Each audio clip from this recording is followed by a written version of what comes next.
मैं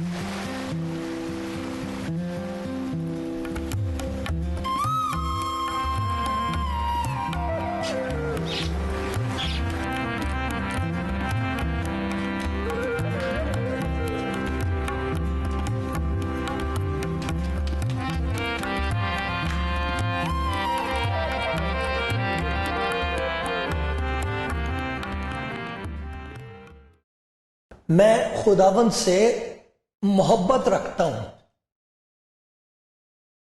क्योंकि उसने मेरी फरियाद और मिन्नत सुनी है। चूंकि उसने मेरी तरफ कान लगाया, इसलिए मैं उम्र भर उससे दुआ करूंगा। मौत की रस्सियों ने मुझे जकड़ लिया, पाताल के दर्द मुझ पर आ पड़े। मैं दुख और गम में गिरफ्तार हुआ। तब मैंने खुदावंद से दुआ की कि हाय खुदावंद, मैं तेरी मिन्नत करता हूं, मेरी जान को रिहाई बख्श। खुदावंद सादिक और करीम है, हमारा खुदा रहीम है। खुदावंद सादा लोगों की हिफाजत करता है। मैं पस्त हो गया था, उसी ने मुझे बचा लिया। आए मेरी जान फिर मुतमईन हो, क्योंकि खुदावंद ने तुझ पर एहसान किया है। इसलिए कि तूने मेरी जान को मौत से, मेरी आंखों को आंसू बहाने से और मेरे पांव को फिसलने से बचाया है। मैं जिंदों की जमीन में खुदावंद के हुजूर चलता रहूंगा। मैं ईमान रखता हूं, इसलिए यह कहूंगा, मैं बड़ी मुसीबत में था। मैंने जल्दबाजी से कह दिया कि सब आदमी झूठे हैं। खुदावंद की सब नेमतें जो मुझे मिली, मैं उनके एवज उसे क्या दूं? कलाम जिंदगी प्रोग्राम देखने वाले भाई बहनों, कहीं भी आप हैं, मेरा सलाम, सलामती की दुआ करता हूं आपके खुदावंद के हुजूर आपके लिए कि खुदा आपको सलामती बख्शे, वो इत्मीनान बख्शे जो समझ से बिल्कुल बाहर है। आपकी जिंदगी में कुछ ऐसे काम कर दे, आपकी जिंदगी में शुक्रगुजारी का जैसे एक दरिया फूट निकले, एक चश्मा फूट निकले शुक्रगुजारी करने का। आपके हालात बदल दे खुदा, ख्यालात बदल दे, ताल्लुकात में खुदावंद कुछ नयापन पैदा कर दे। आप कह सकें कि उसने मुझे बचा लिया है, उसने काट दी जंजीरें, उसने जंजीरें काट दी। मैं तो पस्त हो गया था, मौत की रस्सियों ने मुझे जकड़ लिया था। काट दी उसने मेरी जंजीरें, मैं आजाद हूं। खुदा आपको बड़ी खुशी बख्शना चाहता है। सच है ये, आजमा के देखो कि खुदावंद कैसा मेहरबान है।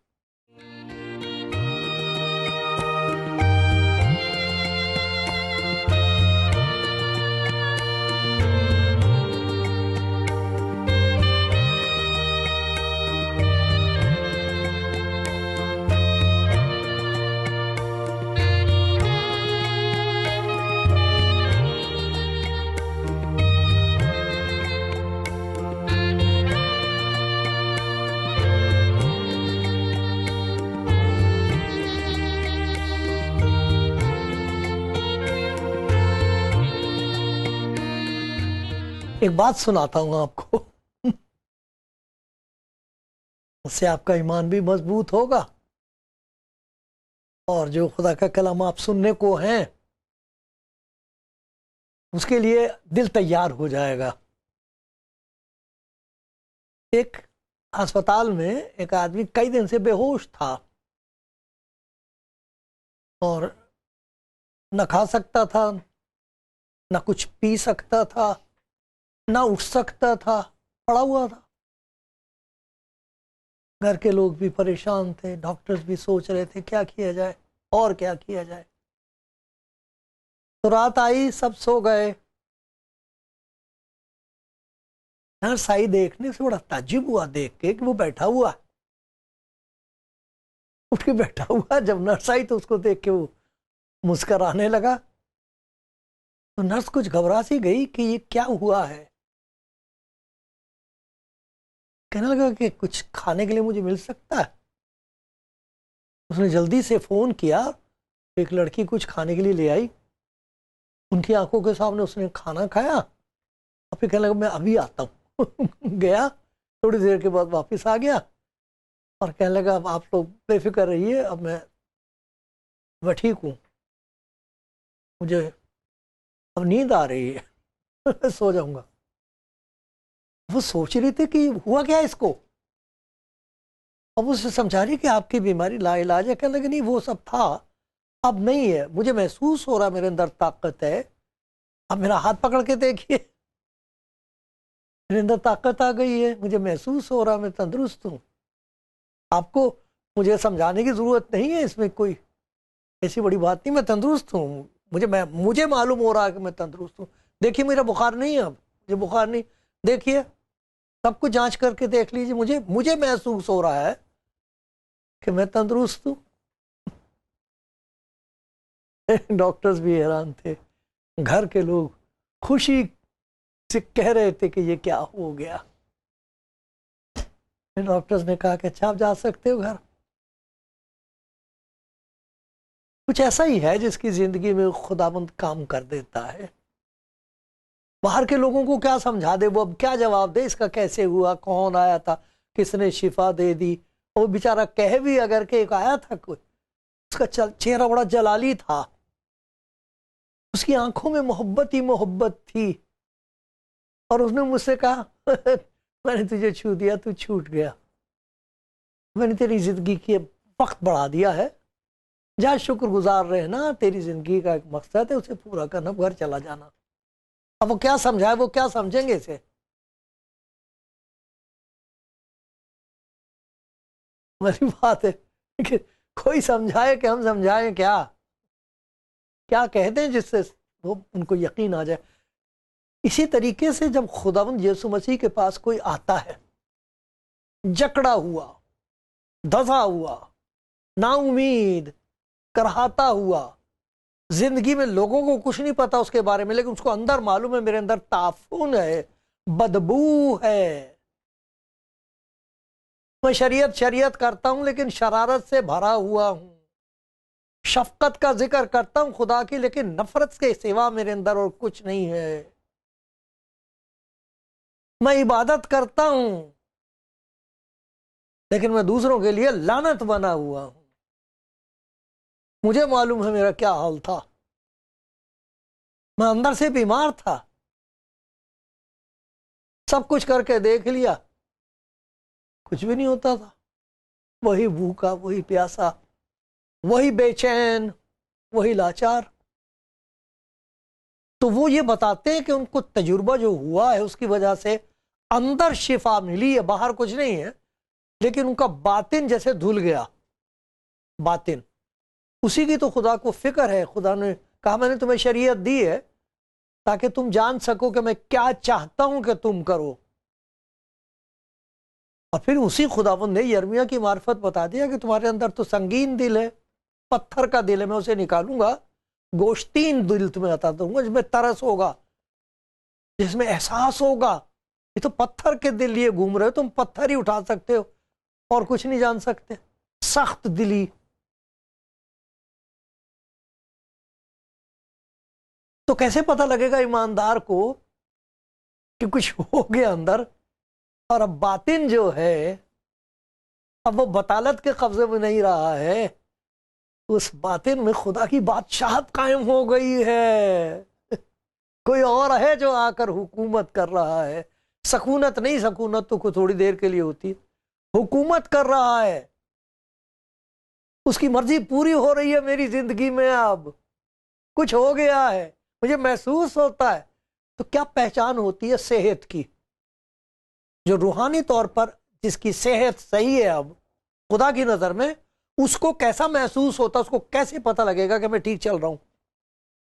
अपने आप को जांचना चाहिए। दूसरे जांचते वो गलती पर हो सकते, और अगर सही भी हो तो कुछ कर नहीं सकते। खुदा जांचता है इसीलिए तो देखो दाऊद ने क्या खुदा से कहा, ये ज़बूर है 139, 139 ज़बूर है। हाँ, इसकी मैं 2 आयतें पढ़ता हूं, इसलिए मैं ये कह रहा हूं जांचने के बारे में, देखना क्या है क्या असल। आए खुदा तू मुझे जांच, मेरे दिल को पहचान, मुझे आसमा, मेरे ख्यालों को जान ले, देख मुझ में कोई बुराई तो नहीं, अब मुझको अब्दी राह मिली चल। तू मुझे जांच, क्यों? क्योंकि मैं अपने आप को जांचता हूं तो हमेशा अपने आप को दूसरों से बेहतर समझता हूं, बड़ा खुश होता हूं। मैं ये काम करता हूं जैसे तुझे मालूम नहीं, खुदा को बताता हूं मैं बड़ा ईमानदार, बड़ा आबिद हूं, मैं बड़ी गैरत है मुझे तेरे नाम की, कोई कह तो दे कुछ, मैं तेरे खिलाफ एक बात नहीं सुन सकता। बहुत अच्छा आदमी। और खुदा कहता अरे तुझे पता ही नहीं, इसलिए वो कह रहा है कि तू मुझे जांच। लोग जांचते हैं तो झूठ बोलते, तारीफें करते, और अगर सच बोले भी तो मुझे यकीन नहीं आता, और अगर यकीन आ भी जाए तो कुछ कर नहीं सकता, क्या करूं मैं? तू मुझे जांच। तो जब खुदा किसी की जिंदगी में काम करता है तो उसे उसका असल हाल दिखा देता है। जिसे खुदा का दीदार हासिल होता है उसे अपना दीदार हासिल होता है। पता नहीं मैं कोई गलत बात तो नहीं कह रहा, ज्यादा जानने वाले लोगों वो अपनी समझ के मुताबिक, अपने तजुर्बे के मुताबिक कह रहा हूं, जैसा समझ में आया खुदा के कलाम में। जिसको खुदा का दीदार हासिल हुआ है उसने कभी नहीं बताया कि खुदा कैसा है, उस पर यह जाहिर हो गया कि वो कैसा है। और हाय हाय की आवाजें आई हैं अंदर से, हाय मैं कैसा कम वक्त इंसान हूं। यसाया की तरह हमारी रासबाजी फटी धज्जियों की मानी, गद्दे कपड़े जो होते हैं ना, गलीज कपड़े, मैं उनका जिक्र नहीं करना मांगता। हमारी रास्तबाजी खुदा की नजर में गंदे कपड़ों की तरह है, आंधी उड़ा के ले जाएगी हमारी रास्तबाजी को, क्या रास्तबाजी लिए घूमते हो, ये हाल है इंसान का। लेकिन जब खुदा उन सेहत बख्श दे और देखे, और देखने के बाद कुछ ऐसा हो, उसके देखने में कुछ ऐसा कमाल हो कि फिर मुझे अपनी वो नापाकी दिखाई ना दे,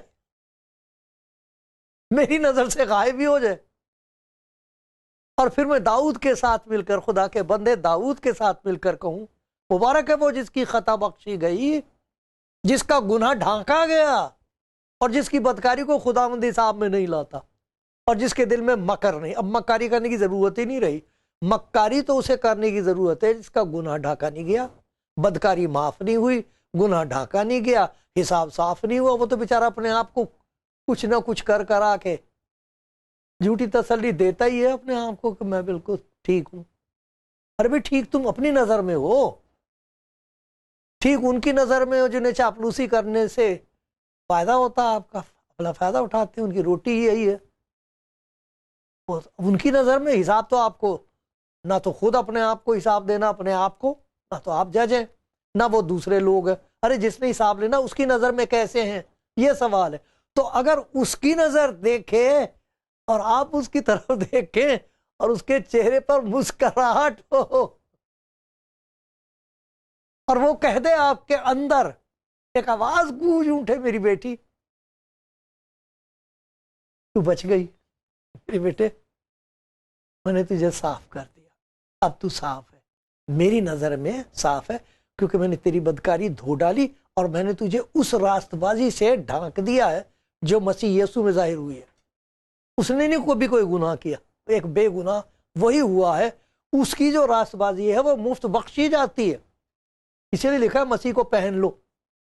उस रास्तबाजी से मुराद है आ जाओ, गुनाहगार को वो लेके उसके कपड़े उतार देता है, कहता है इनकी जरूरत नहीं, अपनी रास्तबाजी उड़ा देता है। मैं समझा नहीं सकता ये, लेकिन ईमानदारों का तजुर्बा ये है, एक अजीब किस्म की खुशी नसीब हुई है। इसकी वजह से ये कुछ 4-5 बातें ऐसी जिनका मैं जिक्र करूंगा मेरे पास इतनी अकल नहीं है कि मैं आपको लेकिन खुदा का पाक रूह समझा देगा आपको। मैं तो सिर्फ इशारा करूंगा, अपना तजुर्बा बयान करूंगा, उसका शुक्र करूंगा। लेकिन अगर आप सचमुच चाहते हैं ये देखना कि आपकी सेहत का क्या हाल है, आपके बातिन का क्या हाल है, वो जो आपका मन है उसे तंदुरुस्ती मिल गई कि नहीं? वो गीत गाया करते थे एक बड़ा अच्छा, मेरा मन धो देना प्रभु, विनती करूं बार बार, मेरा मन धो दे। ये तन तो धो लेता हूं मैं पानी से, मैं तो मेंढकों की तरह पानी में पड़ा रहूं अगर मन धुल जाए। मैं तो मगरमच्छ की तरह पानी में पड़ा रहूं अगर कहीं मन धुल जाता। लेकिन मगरमच्छ की तरह जो हड़प करने की जो मेरी खासियत है वो कैसे धुलेगी? मैं तो खौफनाक इंसान हूं अंदर। मेरी बीवी से पूछो, मेरे बच्चों से पूछो, मेरे पड़ोसियों से पूछे, किसी से ना पूछो, मुझे मालूम है, तुझे मालूम है। अब तूने मुझे धो दिया खुदा। कैसे पता लगे? सबसे पहली निशानी ये होती है उसकी जिंदगी में शुक्रगुजारी होगी।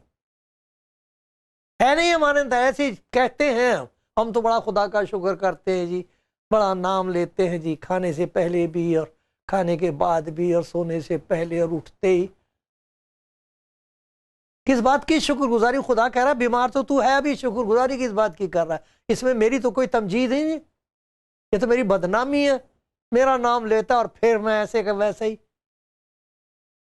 खुदा का नाम लूं और वो काम करूं जिनसे दूसरे लोगों को लिए मुसीबत का बायस बना रहूं मैं। खुदा कहेगा मैंने नहीं, ये मैंने नहीं किया, तेरी हालत भी वैसी की वैसी है।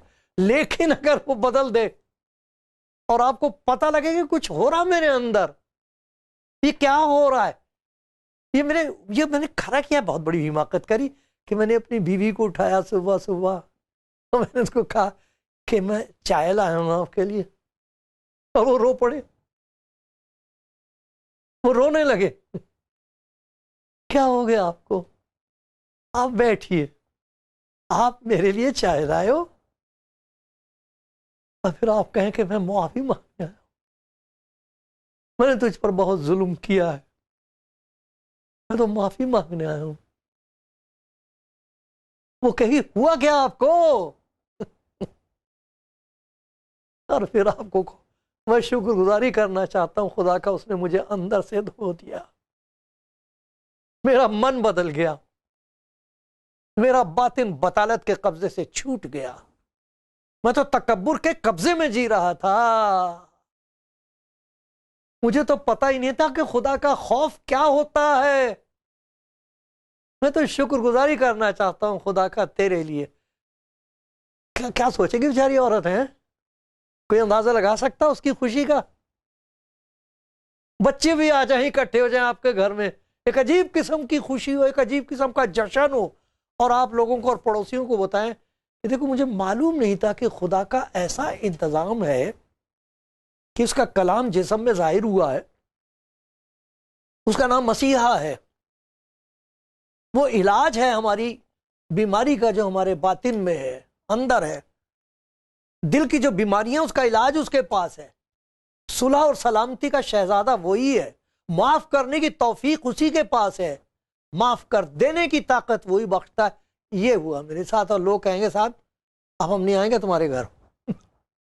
देखो कैसी अजीब बात है, अब नहीं आएंगे हम तुम्हारे घर। और बीवी उनकी तरफ देखे, अपने आदमी की तरफ देखे, उसे लिपट के कहे ना आए, कोई ना आए, मैं हूं यहां आपके साथ। आप इसे क्या कहेंगे? ये नजात नहीं तो फिर क्या है? शुक्रगुजारी नहीं होगी तो क्या होगा? वो कहेंगे खुदा तेरा शुक्र हो, तूने हमें अंधेरे के कब्जे से निकालकर अपनी अजीब रोशनी में दाखिल कर दिया। वो शुक्रगुजार होते हैं। इतनी इसकी इनको कोई परवाह नहीं लोग क्या कह रहे हैं, क्या नुकसान हो जाएगा, किस बड़ा खतरा हमने मोल ले लिया, खरीद लिया है, हमारी तो नौकरी, कुछ परवाह नहीं होती उनको। इतनी जबरदस्त ताकत होती शुक्रगुजारी किया, खुदा तेरा शुक्र, मैं हर वक्त खुदा उनको मुबारक कहूंगा, उसकी सिताइश हमेशा मेरी जबान पर रहेगी, हुआ करे। वो गजल गाया करते थे हम एक, कि हमने मसीह को दिलो जान दिल से दिया, जो हो सो, उस पर किया है मालो जर, हमने निसार, हमने फिदा, जो हो सो। हमें कोई परवाह नहीं रही है, हमें कोई परवाह नहीं रही। शुक्रगुजारी होती है उनके हर चीज के लिए, पड़ोसियों के लिए, दुश्मनों के लिए। आए खुदा तेरा शुक्र है, इनकी वजह से मुझे पता तो लगता है जहां मैं गलत हूं। वाह, वो बड़े प्यारे हमारे हुए हिंदी के, कहते निंदक नियरे राखी है, तेरा बस चला तो उसकी झोपड़ी अपने पैसे से बनवा दे अपने पड़ोस में, बगैर साबुन के तू धुलता रहेगा। वो जो तेरी तनकीद करता उसे घर के बराबर में अपना छोटा सा मकान बना के दे दे, भाई तू यहां रह, मुझे देखा। निंदक नियर रखिए, वो शुक्र करेगा दुश्मनों के लिए भी। शुक्र हो खुदावंद, शुक्र हो खुदावंद, शुक्र हो। शुक्रगुजारी की खुशबू उनकी इबादत में होती है। एक और चीज होती है उनकी जिंदगी में, वो है खुदा के कलाम के लिए मोहब्बत इस कदर कि वो उसकी ताबेदारी करने में खुशी महसूस करते। खुदा का कलाम शरीयत जो है वो बाहर नहीं होती, अरे वो तो उनकी जिंदगी का हिस्सा हो जाती है, कोई जबरदस्ती नहीं होती है, वो जबर नहीं होता है, नहीं नहीं नहीं नहीं, वो तो उनका इश्क होता है। अच्छा तुझे इस बात में खुशी है, मेरे मालिक, आए मेरे खुदावंद, आए मेरे बचाने वाले, तुझे इसमें खुशी है कि मैं अपने दुश्मन को माफ कर दूं? वो क्या कर दिया, अरे तेरे मुंह से बात निकली, हो गई, मैं जा रहा हूं उनके घर, देखी जाएगी। तेरी शरीयत से मोहब्बत रखने वालों को बड़ा इत्मीनान हासिल है। वो ये कहते हैं, नुकसान होता है, बहुत नुकसान होता है, खुदा के बंदों का नुकसान हो जाता है अगर खुदा के कलाम के मुताबिक। अब सोचिए तो ना, आप अगर आप ईमानदारी से काम करना शुरू करें, बेवा की जो जमीन आपने मार रखी है वो वापस कर दें, और जाके कोर्ट में कह देंगे जी मैंने अपना मुकदमा वापस ले लिया, और उसको उससे माफी मांग ले और कहने कि नहीं ये तेरी जमीन है, मुझे और नहीं चाहिए, मेरे पास तो बहुत जमीन पड़ी हुई है, मैं गलती पर था। नुकसान तो हुआ आपका, उस नुकसान की कौन परवाह करता है? अरे मैं खुदा का हुक्म मान रहा हूं। शागिर्दों को, खुदा यीशु मसीह के शागिर्दों को रात भर जेल में बंद रखा, पीटा उन्हें। सुबह को बड़ी भारी उनकी जमात थी, एक सेनेड्रिन, बड़े बड़े आलिम लोग वहां बैठे हुए, और ये बेचारे मछेरे उनको धमका रहे हैं। वो खबरदार जो यीशु का नाम लेके, यहाँ मुनादी की, यीशु का नाम मतलब ना, ये अच्छा, वो लंगड़ा अच्छा कर दिया आपने, वो अंधा अच्छा कर दिया, सब ठीक है करो, यीशु का नाम मत लो। वो क्या कहते हैं देखो, मुमकिन नहीं कि जो कुछ हमने देखा और वो सुना है ना कहें। आप मार लो और सता लो, हम इनकार नहीं कर सकते, क्योंकि ये सच है। उसी ने हमारी जिंदगी में काम किया है, वही हमारे साथ रह रहा, उसी ने इस लंगड़े को अच्छा कर दिया, जन्म का लंगड़ा, तो हम इनकार कैसे करते हैं?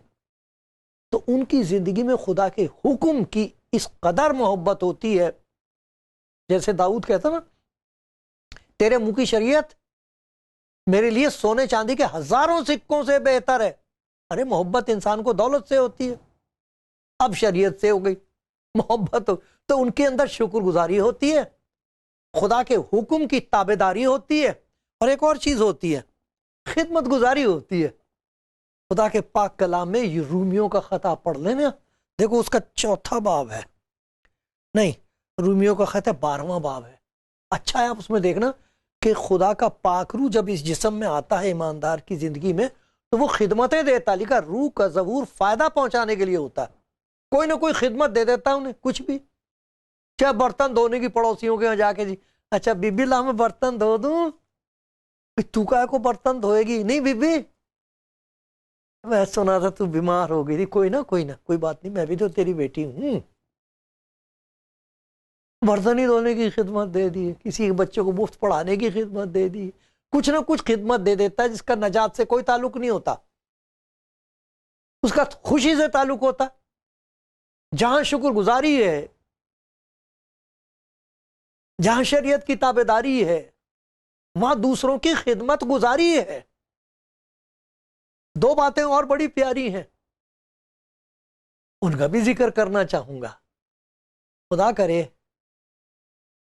हम महसूस कर सकें कि खुदा यीशु मसीह के आने से हमको सेहत मिल गई है और मिलती जा रही है।